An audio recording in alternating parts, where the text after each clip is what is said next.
Тиги апа айтыптыр, эгерде сен эс албай эле аракет кыла бере турган болсоң, бардыгы кетип калат бир күн. Чачың таралбай калат, кашың коюлбай калат, бетиң ухот болбой калат. Анан балдарың чоңоюп кетет, күйөөң дагы кетип калат. Ошон үчүн өзүң убакыт бөл деп айтыптыр да. Ошого тамагын жакшы ичип, ден соолугун караса, демек узагыраак кызмат берет деген сөз.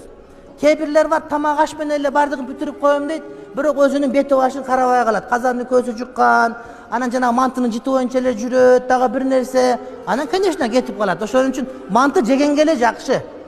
Мантынын жыты жаман. Билесиңер, жанагы бензин куйган жерге барганда куяйын десең, манты жеген бирок кармап кеткен болсочу, эч кармагың келбейт да. Манты эң жакшы тамак. Бирок анын кийин жыты абдан жаман. Кээде дем салдырам же маселе сурайм деп келет, келгенде тамагы шырпы ичип, тамактын жыты менен келип алышат да. Абдан жийирткеничтүү болот, башка бирөө өзүңө билинбейт. Ошон үчүн кийиндер алмаштырып туруш керек, башка болуш керек. Ошол күйөөгө душ салдырыш керек.